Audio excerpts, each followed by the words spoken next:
Okay, so returning to this section on understanding the system, part one. So I introduced these 4 points: problems, origins, freedoms, paths, and looking at problems, looking at these 7 kinds of suffering and problems, and these are a pretty good collection that encompass all the problems we face.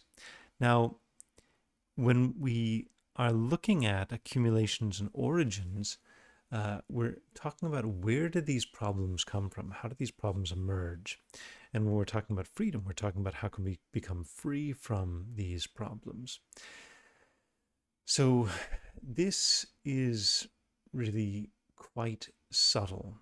These points are not so easy to understand. You've got to think about them very deeply because they deal with the way in which we perceive reality, the way in which we perceive the world. So I'm going to have to go into these and give a little bit more subtle explanation for you to understand. So let's look first of all at this one, accumulations and origins.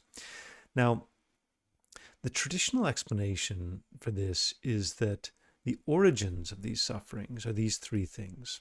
So ignorance, um, attachment, and hatred. So ignorance, then craving or attachment, and then hatred. And so traditionally, these are described as the origins of this suffering. Now, if you look at these, now, of course, I think we can all agree that nobody wants to be ignorant. We can understand that craving and attachment cause all kinds of problems, hatred causes all kinds of problems. But it is not clear at all how these origins would lead to these problems. When you look at this list of problems, these seem like intractable kinds of problems. Maybe we can understand how failing to satisfy our desires would emerge from craving. For example, the more strongly you're craving something, then the stronger your desire, and the harder it is. Yeah, the more suffering you experience. So if you for example, you've fallen in love with someone, they're not interested in you, but you want them so badly, just an intense desire and so forth. Well, the stronger your craving or attachment, then the stronger the pain of failing to satisfy your desires. If you can overcome the craving or attachment, the pain associated with failing to satisfy your desires will diminish. So we may be able to understand that a bit. And similarly, if we look at, for example, having to encounter what we don't like, we can see, well, if we have a lot of hatred and anger, we really don't want to have to deal with a particular person, then we can understand how that hatred could lead to the suffering or the problem of having to encounter what we don't like. So, for example, if I don't like a coworker, the more I hate, can't stand, furious, rageful at that person, the greater my pain and suffering related to having to work with them will be. Now, if my hatred goes down, if I come to, warm up with them, warm up to them, make friends with them, come to accept them, then, that pain of having to encounter what I don't like will go down. Now, this is getting into this a bit of a subtle point, that what we're talking about here are problems, not outer problems. We're talking about inner problems. And inner problems are sometimes called sufferings. Now, these inner problems, think about the situation where I have a coworker that I dislike, I really don't want to work with. Maybe everybody else likes that person. Everybody else thinks, oh, they compliment them regularly, they think they're great, and so forth. So from other people's point of view, that person is not a problem. They're not something that they don't like. And perhaps there's nobody in our office who thinks that person's a problem, except we think that person's a problem. So what is the actual problem? Is that person the problem? Or is the problem that we have unpleasant feelings when we're around that person? So if we do have unpleasant feelings, there's a problem. If we don't have unpleasant feelings, there's no problem. right? If I have no unpleasant feelings about my life, my job, my people, people I'm hanging out with, if I have no unpleasant feelings, there I have no problems. Just by definition, a problem is an unpleasant feeling. And so we can say that this term suffering, it means unpleasant feeling. And so what we're actually working on solving are these inner problems, not outer problems. We're not trying to solve the problem of that person existing or having to work with that person. We're trying to solve the pain that we face while working with them. Similarly, if we want to find a partner and they're not interested in us, we can't make them like us if they don't like us, but we can solve the inner problem of pain that comes from craving and longing and attachment and frustration. That inner problem is something that we can solve. Similarly, having to part with what we like, eventually we have to part with everything, right? And this is one place where our ignorance can kick in. So if we don't, nothing is permanent. Eventually, there's a saying: the end of meeting is parting, the end of rising is falling, the end of accumulation is dispersion, the end of birth is death. So the end of meeting is parting, the end of rising is falling, the end of accumulation is dispersion, the end of birth is death. That all of these things, just by their very nature, are impermanent. So it is impossible to have something forever. You can't have a friendship forever, a job forever, beauty forever, money forever, nothing. You don't get anything forever. But if you think that you can, you think that you should, you think that things should be permanent, then when you're parted from them, it really causes a lot of pain, disappointment. And that is a kind of our ignorance. And that's an example. One example of our ignorance is what's called permanent grasping. Is the term. Permanent grasping means holding on to things as being permanent that are not actually permanent. So the more strongly you hold on to something as being permanent that is not permanent, the stronger your pain when you have to part with that thing. Every night, I live in California, every night we have beautiful sunsets. Now, I can enjoy the beautiful sunset, and I'm always a little bit sad, when the sunset's fading. It sometimes only lasts a few minutes. Beautiful sunset. Oh, it's fading. Oh, it's amazing. Come look at the sunset, right?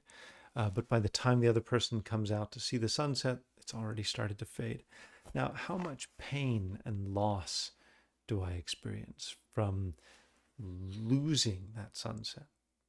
Well, if I'm wise, I know you can't hold on to those things. They're impermanent.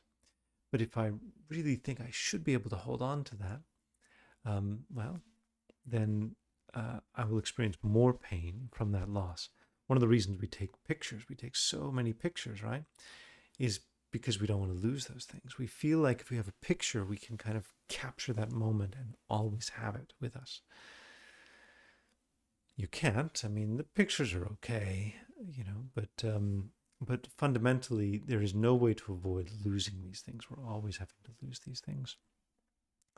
Now, we've talked about, and we can understand how these three minds, ignorance, craving, and hatred, and so forth, they can be a cause for these inner problems, these inner mental problems, these three, for example. And I'll distinguish these a little bit. But these lower three, right, death, aging, sickness, birth, how on earth can these three minds be origins of these four problems, sufferings? Well, we need to understand, first of all, we're not saying that we will be free from death, or at least it's not very easy to understand how we could be free from death or aging or sickness. Everybody is aging. Aging is inexorable. It continues constantly. It never stops, never pauses, even for a moment. Aging is utterly impossible to stave off. I mean, you can use anti-wrinkle cream, and I can use Grecian formula to make my hair black, and all this goodness we try to use to um, cover up the signs of aging, but that's not stopping aging. It's just masking the appearance of aging. And we could debate about can you get your the telomeres and the ends of your chromosomes to stop shortening and so forth. But one way or another, you're aging, and aging is always going to lead to death. And throughout all of this, we get sick, and certainly, how could we imagine becoming free from sufferings like birth? Now, but if we think about the pain, the inner problem of death, how much pain would I face from my aging? How much pain would I face from getting sick? How much pain, inner suffering, would I face from dying? That, of course, varies enormously. My grandmother, she hated aging. She said, from the time she was 20, she never wanted to get any older. And 29 was the sort of last bearable age for her. And she clung to youth so strongly, and she had so much suffering and pain related to becoming wrinkly, and she dyed her hair bright red up into her 90s just to try to, stave off the appearance of aging. But she experienced a lot of suffering related to aging. She didn't have to experience nearly that much suffering if she could have found a mind of acceptance, accepting that aging is just a fact of life. It happens, whether this hair is gray or black, doesn't matter. Right? Not something that we have control over, not something that needs to cause us suffering. Sickness will come, of course, but if we can find acceptance and come to peace with that, then we know, there will be pains in life. If we can accept those pains, it makes it much, much easier to deal with. These kinds of sufferings are referred to as an arrow, like being hit with an arrow. But the physical suffering of aging or sickness are like an arrow. But what happens when we refuse to accept them, that's like being hit by a second arrow.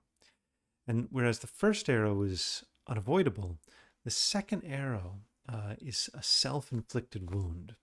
And so clearly, the more strongly we have attachment to youth, for example, or attachment to health, the more strongly we have hatred of old age or aging or death or sickness, the more strongly we have an ignorance, thinking we shouldn't age, nobody should die, we shouldn't get sick, and so forth, the more we're being hit by that second arrow, and the more we're experiencing pain and suffering as a result of these experiences. And so this is the easiest level to understand what we're talking about when we talk about becoming free from these inner problems or sufferings. There is a deeper sense, there's a deeper sense in which we are able to become free from these kinds of problems, though. And that may not be quite as easy to understand. So it's much easier for us to focus on this first level. In the next talk, I'll explain this deeper level of meaning.